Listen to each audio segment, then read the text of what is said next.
할렐루야.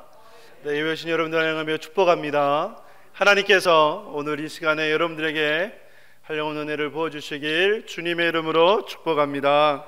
오늘은 본문을 통해 예배의 성공자가 인생에서 승리합니다 라는 제목으로 함께 말씀을 전하도록 하겠습니다. 제2차 세계대전 당시 영국의 국민들은 전쟁에서 승산이 없어 보이자 불안해하고 두려워했으며 공포에 떨었습니다. 그때의 수상이었던 윈스턴 처칠이 성공의 대주교였던 윌리엄 템플 경에게 말씀을 전해줄 것을 부탁을 하였습니다. 그때 다음과 같이 말씀을 전했다고 합니다.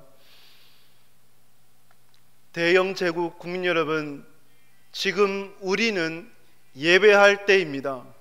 전쟁은 큰일입니다. 그러나 하나님 앞에 예배하는 것은 더 큰일입니다. 만약 우리가 하나님 앞에 예배할 수 있다면, 하나님을 바라볼 수 있다면, 예배를 통해서 하나님께서 우리와 함께 하신다는 것을 믿을 수 있다면 우리는 전쟁에서 승리할 수 있을 것입니다. 지금 우리는 예배할 때입니다 라는 설교를 전했습니다. 말씀을 전하니 그 다음날 주일이 되었고 종이 울렸습니다. 교회에 종이 울리자 사람들은 교회로 몰려들었고 함께 전쟁 중임에도 불구하고 예배 드리기를 힘썼습니다. 그 결과 전쟁에서 승리할 수가 있었습니다. 여러분, 전쟁은 큰일이지요. 코로나가 큰일이지요. 우리의 인생의 여러 가지 어려움, 힘겨움들, 자녀들의 문제, 사업의 문제, 그리고 인생의 문제들이 참 큰일입니다. 그러나 우리가 하나님 앞에 드려지는 예배는 더 큰일인 것입니다.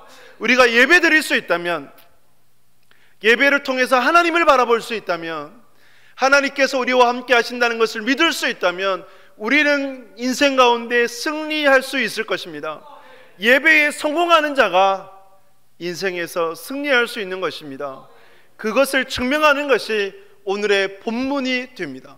그래서 본문을 통해서 이러한 주제로 예배의 성공자가 인생에 승리합니다의 주제로 함께 말씀을 나누도록 하겠습니다. 여러분, 아담과 하와가 타락했죠. 타락 이후에 에덴 동산에서 쫓겨나게 되었습니다.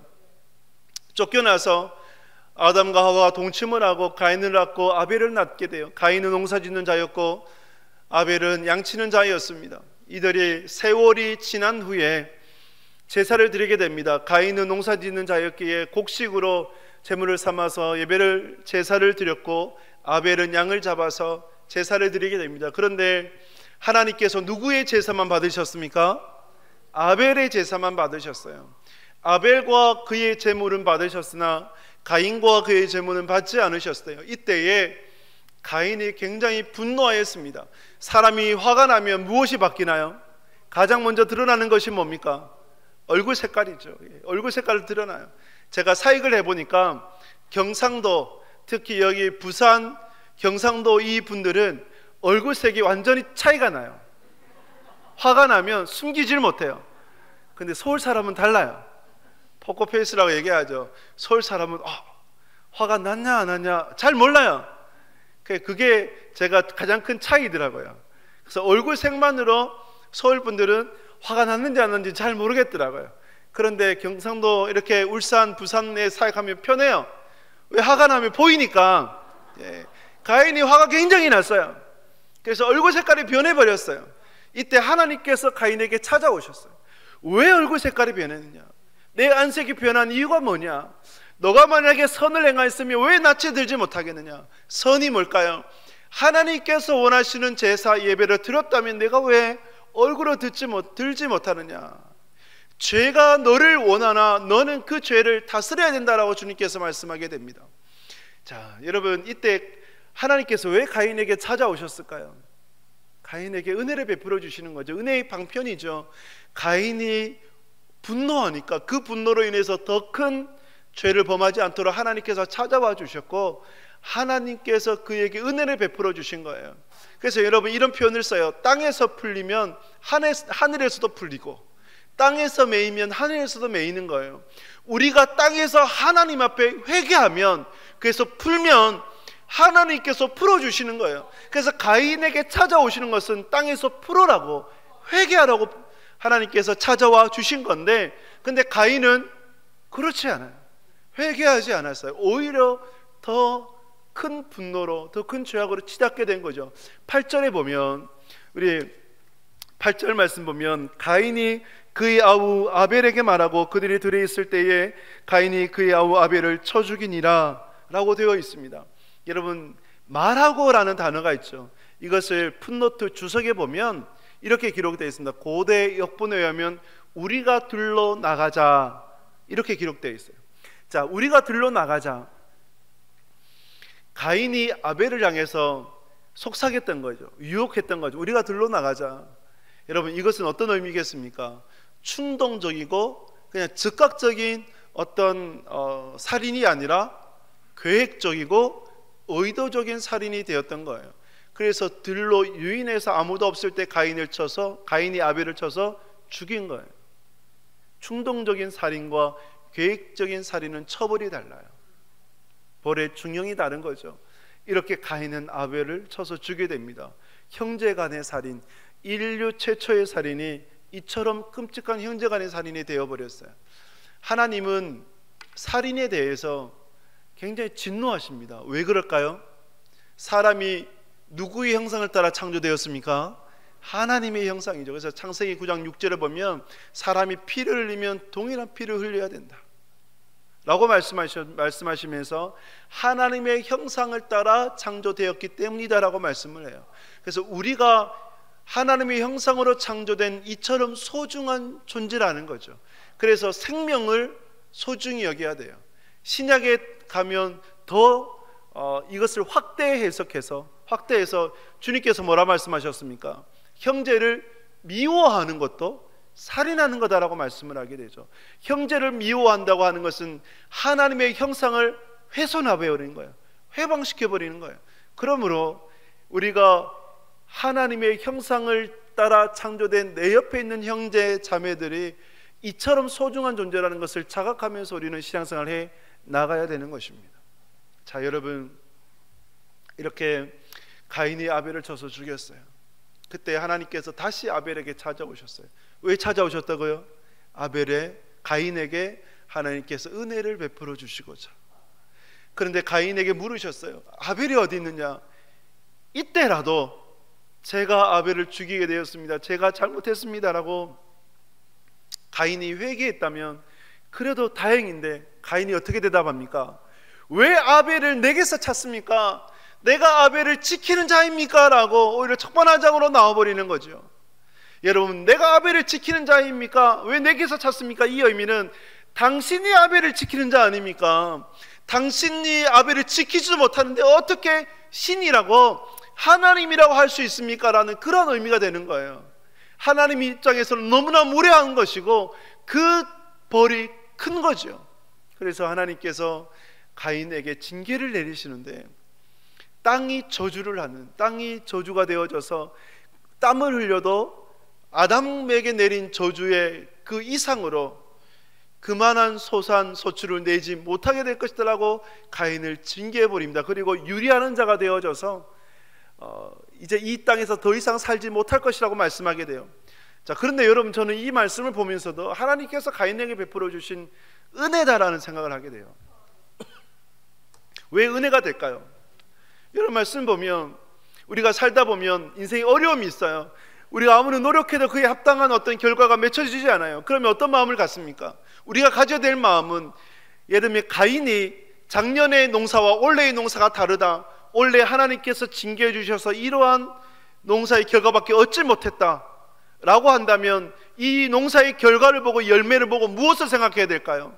아, 하나님께서 나를 징계해 주셨구나, 이것을 풀려면은 내가 하나님 앞에 더 합당한 자로 나가야겠구나, 이것을 깨닫게 되면 오히려 징계가 그 사람에게는 은혜가 되는 것 아니겠습니까? 할렐루야. 징계가 은혜가 되는 거예요. 그래서 우리는 이러한 것을 통해서 하나님께로 더 나아가야 된다. 그래서 하나님께서 가인에게 주신 은혜의 방편이다라는 것이죠. 그러나 가인은 그것을 깨닫지 못했어요. 자, 가인이 하나님께서 주신 벌을 생각하면서 오히려 오직 자기 자신, 동생에 대한 미안함 또는 부모에 대한 연민, 아들이 죽었으니까 얼마나 부모님이 슬퍼하실까? 이런 연민은 전혀 없이 여전히 자기밖에 몰라요. 그래서 하나님께 말하는 것이, 하나님, 내가 이렇게 유리하는 자가 되면 다른 사람이 나를 죽일까 겁납니다. 저희 목숨을 살려주세요라고 하나님께 다시 매달리게 됩니다. 오직 자기 자신밖에 몰라요. 여러분, 이 말씀을 보면서 우리가 난해하죠. 난해 구절이라 얘기를 하죠. 아담과 하와가 낳은 자식은 성경에는 가인과 아벨밖에 없는데, 그런데 14절에 보면 다른 많은 사람들이 있다라고 얘기하는데, 그러면 이 사람이 누구인가? 하나님께서 아담과 하와만 창조하셨는가? 다른 이들도 창조하셨는가? 이런 여러 생각들을 하게 됩니다. 그런데 성경에서는 구체적으로 이야기를 하지 않아요. 그냥 신학적으로 종합해 보면 이런 결론을 얻게 됩니다. 3절에서 뭐라 얘기합니까? 세월이 지난 후에 하나님께서 이제 가인과 아벨을 아담과 하와가 낳은 후에 세월이 많이 지났잖아요. 얼마나 지났는지 모르겠습니다. 많이 지났기 때문에 아담과 하와가 다른 자녀를 낳을 수도 있고, 또 가인도 자녀를 낳을 수도 있고, 아벨도 자녀를 또 많이 낳을 수도 있고, 한 세대를 몇 년 잡습니까? 30년을 잡죠. 그래서 30년을 한 세대로 잡으면, 그렇게 수십 년, 수백 년이 지났다고 하면 그 숫자는 훨씬 더 많아질 거예요. 그래서 그러한 것을 우리가 생각해 볼 수가 있는 것입니다. 자, 여러분, 가인과 아벨을 보면서 또 창세기 4장을 보면서 우리가 깨달아야 되는 것이 있어요. 뭔지 아세요? 하나님이 예배를 얼마나 소중히 여기시는가를 우리가 깨달을 수 있어야 됩니다. 그래서 말씀의 제목을 예배에 성공하면 인생에서 승리합니다 라고 정하였던 거예요. 여러분, 왜 하나님께서 예배를 이처럼 소중히 여기시는가? 무엇을 통해서 알 수 있는가? 그 근거가 무엇인가 하게 되면, 아담과 하와의 타락 이후에 창세기 4장이 처음 시작이 될 때 하나님께서 무엇을 가르쳐 주셨습니까? 무엇을 가르쳐 주셨어요? 제사를 가르쳐 주셨죠. 예배를 가르쳐 주신 거예요. 자, 하나님께서 아담과 하와를 창조하시고 그 영혼에게 생기를 부어넣어 주셨어요. 영혼을 불어넣어 주셨잖아요. 우리는 하나님의 형상을 따라 창조된 자이고 영혼이 우리 안에 있기 때문에 하나님과 교제하는 자, 예배하는 자가 되는 거예요. 그런데 타락함으로 하나님과의 관계가 단절되어 버렸잖아요. 그러면 어떻게 예배해야 되겠습니까? 제사를 통해서 하나님 앞에 예배하는 거예요. 그래서 창세기 4장이 시작할 때 하나님께서 다른 어떤 것보다 자식을 낳고 그 다음에 가르쳐 주신 것이 뭐라고요? 예배라는 거예요. 하나님과 어떻게 교제해야 되겠는가, 그것을 아담과 하와에게 가르쳐 주셨고, 아담과 하와가 가인과 아벨에게도 가르쳐 주신 거죠. 가르쳐 주었던 거죠. 그래서 그만큼 인간에게 있어서, 하나님의 사람에게 있어서 예배는 절대적인 거예요. 이 예배를 무시하면 안 돼요. 예배를 경멸히 여기면 안 돼요. 성경에서 수없이 증거하고 있습니다. 다른 제사를 드렸을 때에, 다른 불로 제사를 드렸을 때에, 그리고 엘리의 제사장의 그 아들들을 보게 되면, 홈니와 비누아스를 보게 되면 예배를 멸시하였을 때 받는 하나님의 징계가 얼마나 큰지를 우리가 볼 수가 있어야 되는 거죠. 하나님께서 인류에게 최초로 가르쳐 주신 것이 예배입니다. 어떻게 하나님과 교제해야 될지 가르쳐 주신 거예요. 자, 그리고 가인과 아벨을 보십시오. 가인이 예배에 실패했을 때 어떻게 되었습니까?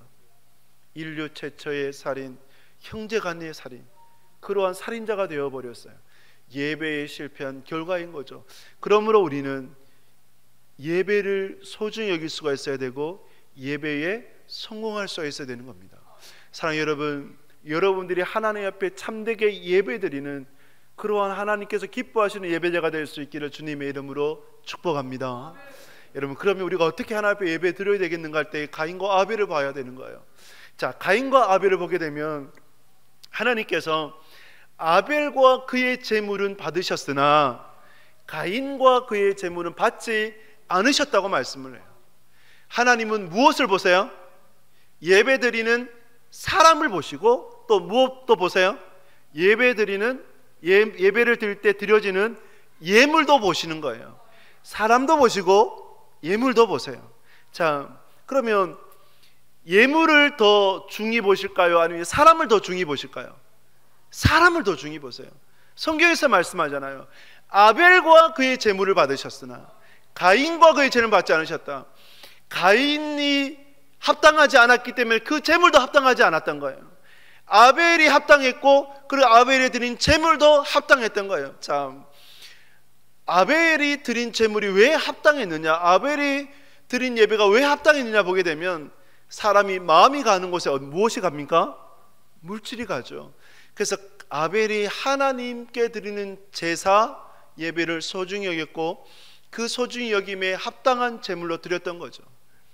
아벨은 하나님 앞에 예배할 때 제물을 갖고 나왔을 때 무엇을 갖고 나왔습니까? 양의 첫 새끼를 갖고 나왔고, 그 기름으로 갖고 나왔어요. 출애굽기에 보게 되면, 말씀을 잠시 볼까요?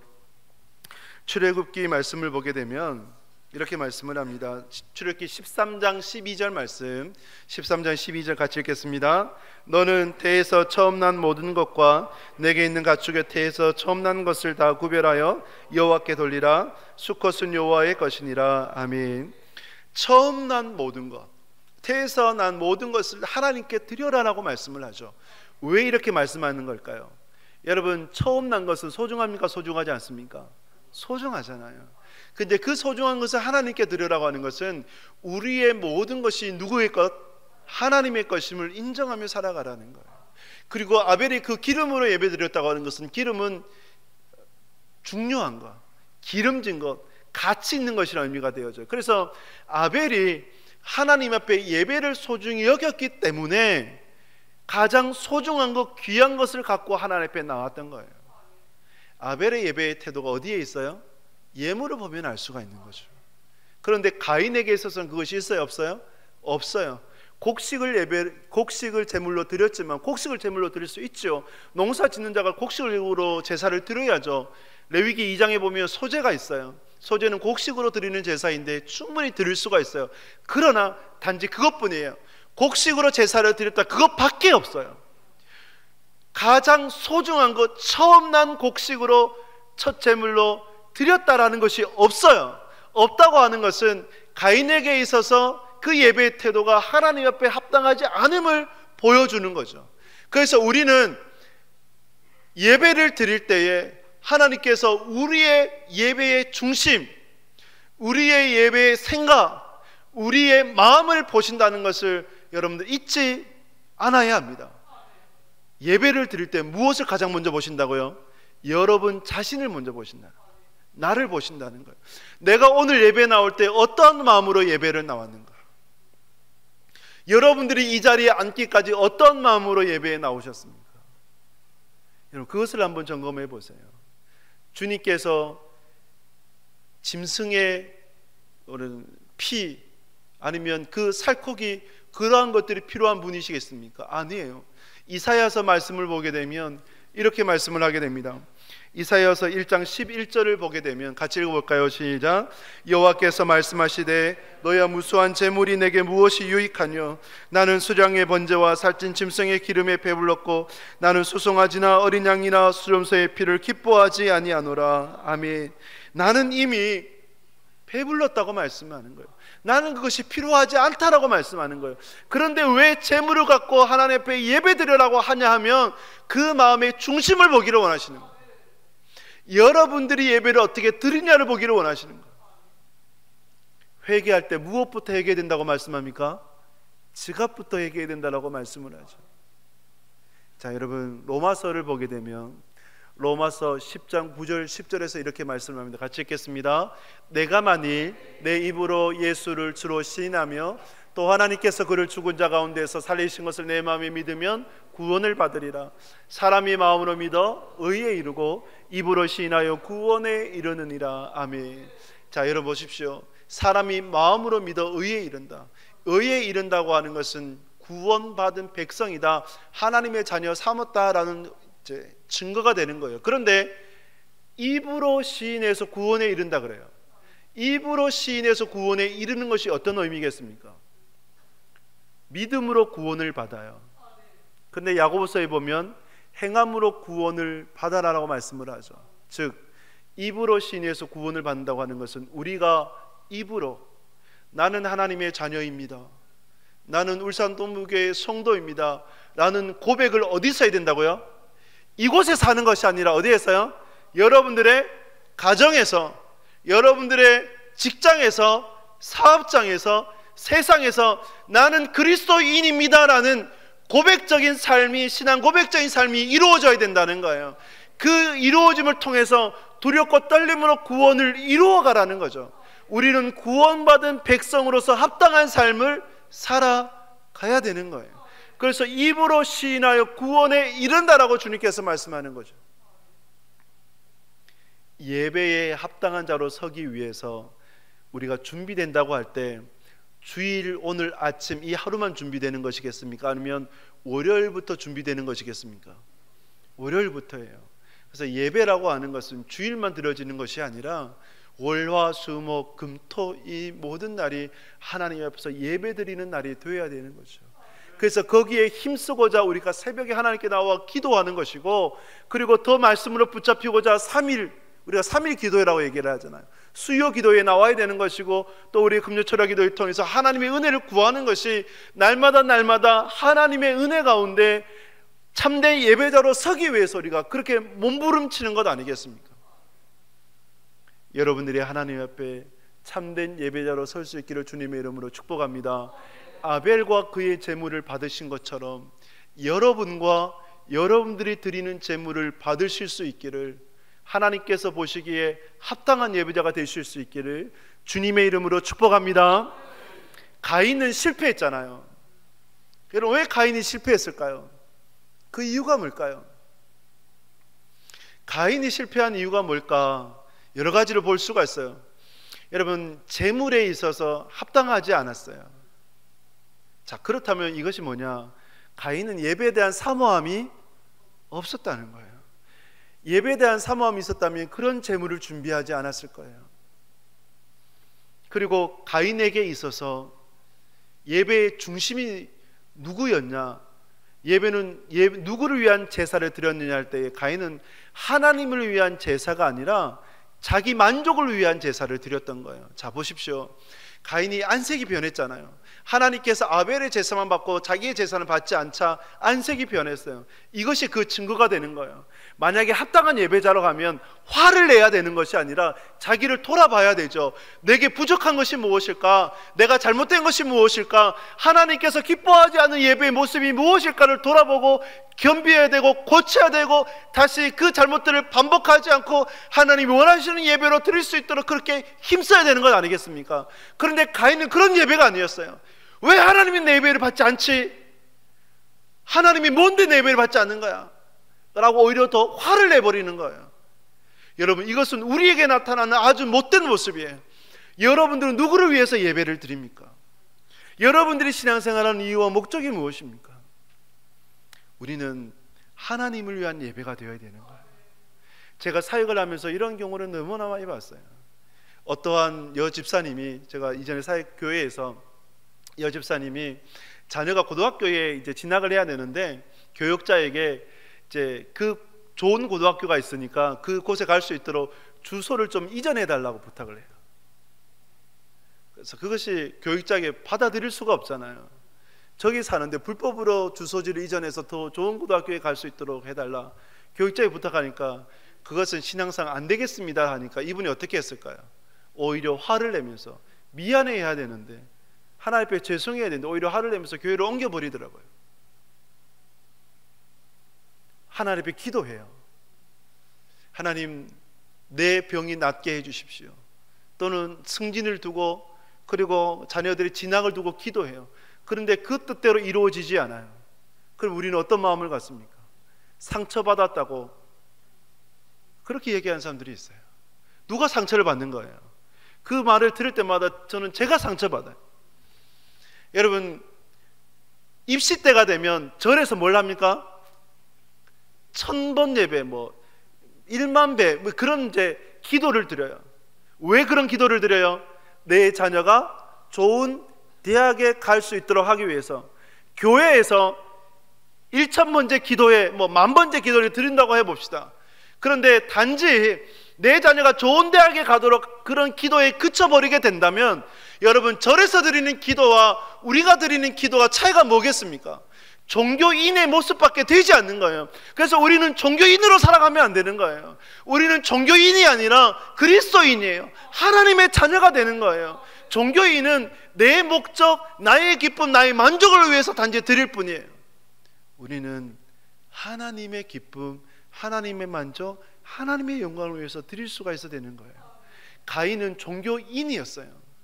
하나님의 자녀가 아니라 종교인이었어요. 그것이 가장 큰 차이가 되는 거예요. 그래서 가인이 예배에 실패한 이유가 뭔가? 바로 그것 때문이에요. 여러분, 젊은 엄마가 있었어요. 젊은 엄마가 아이가 둘이 있었고 암의 발병이 됐는데 말기까지 이렇게 진행되어 버렸어요. 한 목사님 신방을 이제 가는데 어떤 말로 위로를 해드릴까, 무엇으로 건면드릴까, 참 생각을 해보니까 드릴 말씀이 없는 거예요. 건면할 말씀이 딱히 없는 거예요. 그래서 무거운 마음으로 신방을 갔단 말이에요. 근데 이 젊은 엄마가 뭐라고 말씀한지 아세요? 목사님, 저의 병이 낫도록 기도하지 않으셔도 괜찮습니다. 저는 이미 죽을 준비가 다 되어 있습니다. 그러나 저를 위해서 기도해 주실 때 이 죽음을 통해서 하나님의 영광이 가려워지지 않도록, 이 죽음을 통해서 오히려 하나님께서 기뻐 받으시도록, 영광 받으시도록 그것을 위해서 기도해 주십시오. 그런 부탁을 하는 거예요. 오히려 목사님이 더 큰 은혜를 받고 돌아왔어요. 이것이 뭡니까? 하나님 앞에 예배하는 자의 참 모습 아니겠습니까? 내 뜻을 이루고자 하는 신앙이 아니라, 종교심이 아니라 하나님의 영광을 위해서, 하나님 위해서 드려지고자 하는 그 마음 아니겠습니까? 우리에게 있어서 이러한 신앙이 있어야 되는 거예요. 가인은 그런데 이러한 신앙이 없어요. 그냥 종교심밖에 없었던 거예요. 그리고 그 가인에게 있어서 회개가 없었어요. 하나님께서 우리에게 사인 주실 때가 있어요. 사인이 뭘까요? 예배를 드리고 말씀을 듣고 찬양을 드리고 기도할 때 하나님께서 우리에게 감동을 주시고 때로는 찔림을 주시고 마음의 불편함을 주시고, 여러분 지금 오늘 이 시간에 예배 드릴 때 마음이 불편하십니까? 때로는 찔리십니까? 때로는 감동이 되십니까? 그게 뭘까요? 감동이 뭘까요? 하나님께서 여러분들에게 주신 은혜의 사인인 줄 믿습니다. 이사야서 말씀을 해요. 이사야서 55장 6절 7절에 보면, 55장 6절 7절 말씀에 보면, 너희는 여호와를 만날 만할 때에 찾으라, 가까이 계실 때에 그를 부르라. 악인은 그의 길을 버리고 불의한 자는 그의 생각을 버리고 여호와께로 돌아오라. 그리하면 그가 긍휼히 여기시리라. 우리 하나님께로 돌아오라. 그가 너그럽게 용서하시리라 말씀을 하는 거예요. 지금이 여호와 하나님을 만날 만한 때인 줄 믿습니다. 하나님께로 돌아오면 하나님께서 우리를 긍휼히 여겨주시고 그에 합당한 은혜를 베풀어 주시는 거예요. 그래서 7절에 보면 하나님께서 가인에게 뭐라고 말씀하시느냐, 죄가 너를 원하나 너는 죄를 다스려라 말씀을 하세요.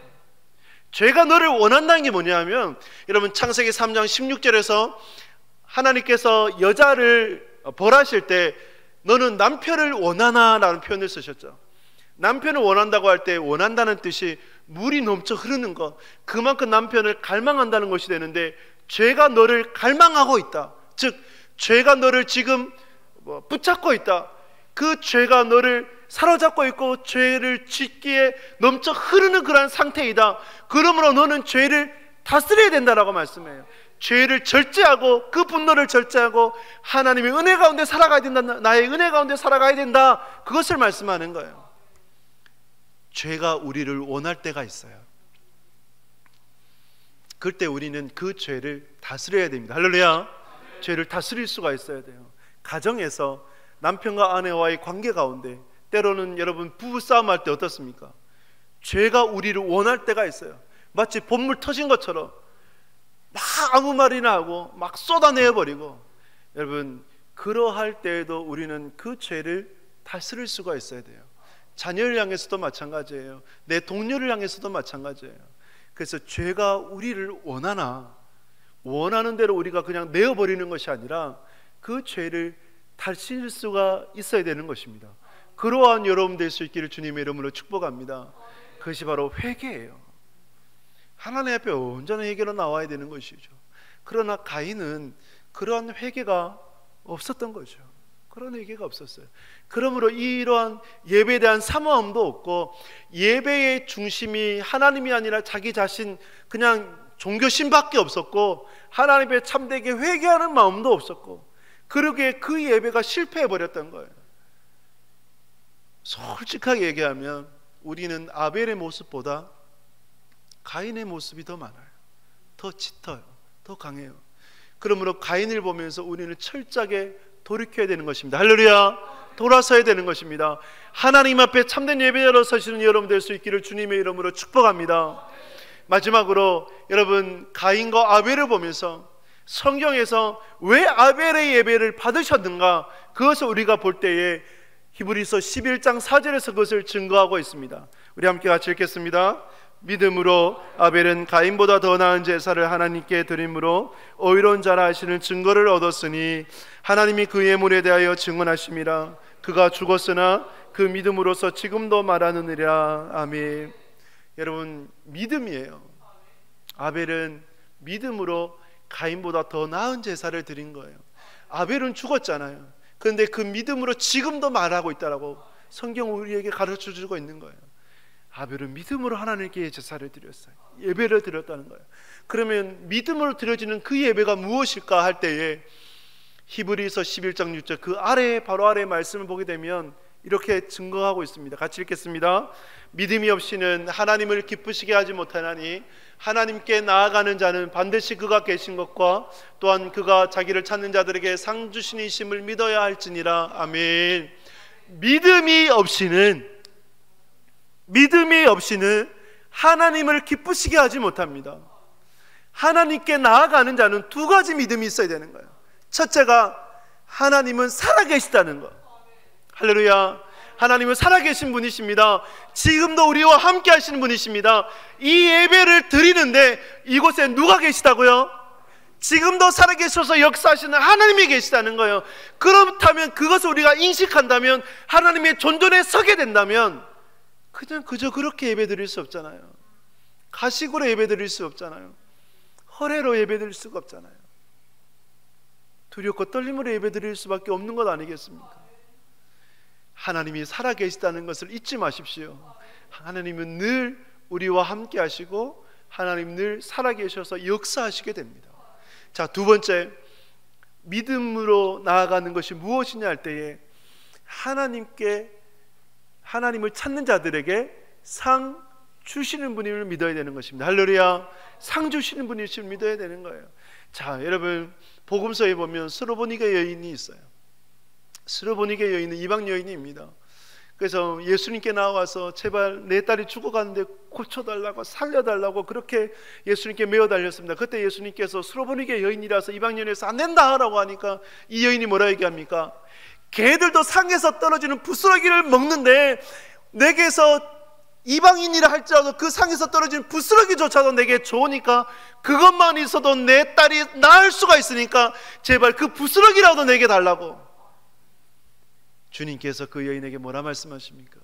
내 믿음이 크도다, 내 소원대로 이루어질지어다라고 말씀하게 돼요.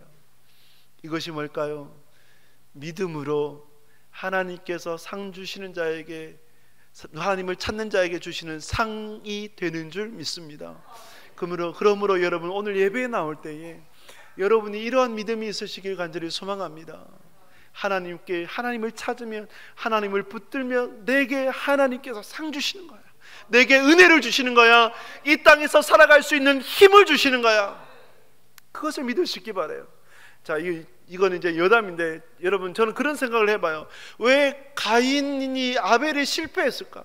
가인이 실패하고 왜 아벨은 성공했을까? 그런 생각을 하게 돼요. 그런데 여러분, 가인의 뜻이 뭐냐면 여호와로 말미암아 내가 등남하였도다. 등남, 소유라는 뜻이거든요. 소유. 근데 소유라는 생각을 딱 갖게 되면 뭐가 생긴 줄 압니까? 집착이 생겨요. 부모가 자녀에 대해서 집착하면 어떻게 될까요? 그 자녀 어떻게 커요? 저는 제대로 그런 거 잘 못 봤어요. 부모가 자녀에 대해서 너무 집착했을 때에 실패해 나가요. 네. 마치 자녀가 내 소유인 것처럼, 나는 단지 청지기이고 파수꾼일 뿐인데 소유인 것처럼. 그런데 여러분, 아벨의 뜻이 뭐냐면 먼지, 티끌, 허무라는 뜻이에요. 그래서 성경에는 없는 얘기인데 이런 이제 생각을 해보게 되는 거죠. 가인을 키우면서 아담과 하와가 소유라고 생각을 하고 집착했을 때에 그 가인으로 인한 어떤 상처, 그 또 어떤 여러 가지 어려움들 생각하면서 아벨을 낳아버리니까, 그래, 자식은 아무것도 아니구나, 자식은 티끌밖에 안 되는구나, 먼지밖에 안 되는구나, 허우밖에 안 되는구나, 그래서 내가 키우는 것이 아니라 하나님이 키워주셔야 되는구나, 이것을 인정하며 나아갔지 않을까. 그러니까 가인의 모습 속에, 아벨의 모습 속에 극명한 차이가 나버리는 거예요. 내 것처럼 생각하지 마세요. 자녀가 내 소유라고 생각하지 마세요. 자녀는 누구 거예요? 하나님의 거예요. 자녀는 누가 키워주셔야 돼요? 하나님이 키워주셔야 돼요. 그래서 우리가 말씀으로 키우고자 힘쓰고 기도로 키우고자 힘써야 되는 것이죠. 그런 복된 가정 되실 수 있기를 주님의 이름으로 축복합니다. 말씀을 맺습니다. 여러분, 윌리엄 템플경의 설교처럼 전쟁은 큰일이에요. 코로나도 큰일이에요. 사업의 문제, 자녀의 문제, 그리고 질병의 문제, 너무나 큰일이에요. 그러나 우리에게 있어서 예배보다 더 큰 문제는 없어요. 우리가 아무리 인생에 어려움이 있다 하더라도 예배를 드릴 수 있다면, 예배를 통해서 하나님을 바라볼 수 있다면, 우리와 함께 하시는 하나님을 믿을 수 있다면 인생의 문제는 더 이상 큰 문제가 되지 않을 거예요. 지금 우리는 예배해야 할 때입니다. 할렐루야. 예배할 때입니다. 예배에 성공하면 인생에 승리하는 거예요. 자녀들에게 이것을 심어줄 수 있기를 바라요. 예배에 성공해야 자녀들의 인생이 승리할 수 있는 거예요. 하나님께서 예배를 얼마나 소중히 여기시는가를 창세기 4장을 통해서 보실 수 있기 바랍니다. 그리고 아벨과 그의 제물을 받으신 것처럼 여러분과 여러분의 제물을 받을 수 있기를 바라고, 죄가 우리를 원해요. 그러나 우리는 죄를 다스려야 되는 거예요. 죄가 우리를 원할 때 죄에 끌려가는 것이 아니라 그 죄를 다스림으로, 믿음으로 승리하고 믿음으로 참되게 예배하는 여러분 되실 수 있기를 주님의 이름으로 축복합니다. 우리 함께 찬양 드리면서 준비하신 예물 하나님께 드리도록 하겠습니다. 예배자 함께 찬양 드리도록 하겠습니다.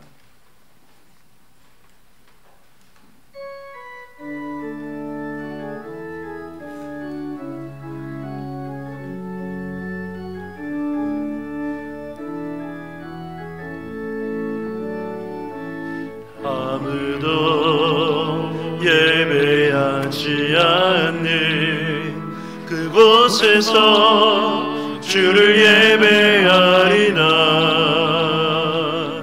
아무도 찬양하지 않는 그곳에서 나 주를 찬양하리라. 누구도 헌신하지 않는 그곳에서 주께 헌신하리라. 누구도 증거하지 않는 그곳에서 나 주를 증거하리라. 내가 밟는 모든 땅 주를 예배하게 하소서. 주의 보혈로 덮어지게 하소서. 내가 선이고 주의 거룩한 곳 되게 하소서. 주의 향기로 물들이소서. 우리 한 번 더 찬양드립니다. 아무도 예배하지 않는, 아무도 예배하지 않는 그곳에서 주를 예배하리라. 아무도 찬양하지 않는 그곳에서 나 주를 찬양하리라. 누구도 헌신하지 않는 그곳에서 주께 헌신하리라. 누구도 증거하지 않는 그곳에서 나 주를 증거하리라. 내가 밟는 모든 땅 주를 위해 하게 하소서. 주의 보혈로 덮어지게 하소서. 내가 선이고 주의 거룩한 곳 되게 하소서. 주의 향기로 물들이소서. 하나님 아버지, 창세기 4장을 통하여서 하나님께서 얼마나 예배를 소중히 여기시고 또한 예배를 기뻐하신가를 우리가 보게 됩니다. 하나님, 아벨과 그의 제물을 받으셨던 것처럼 참되게 예배하는 신앙 고백적인 삶을 살아가는 진정한 예배자가 되게 하여 주시옵소서. 예배를 사모하게 하여 주시고 예배의 중심이 절대적으로 하나님이 될 수 있기를 소망하고, 진정한 회개로 죄가 우리를 원하나 그 죄를 다스릴 수 있는 믿음의 사람들 되게 하여 주시옵소서.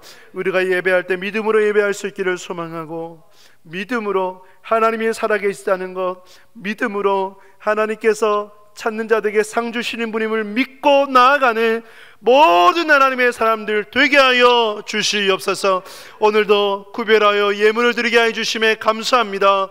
이 예물을 주님께서 기뻐 받아 주시고 예물을 드리는 손길을 위해 주님께서 복을 더하여 주시옵소서. 하나님 아버지, 이 예물이 쓰여지는 곳에 하나님 나라가 주의 몸된 게 더욱 아름답게 세워질 수 있기를 소망하고, 하나님의 영광이 드러나는 하나님의 예물, 주의 몸된 교회 되게 하여 주시옵소서. 예수님의 이름으로 기도드립니다. 아멘.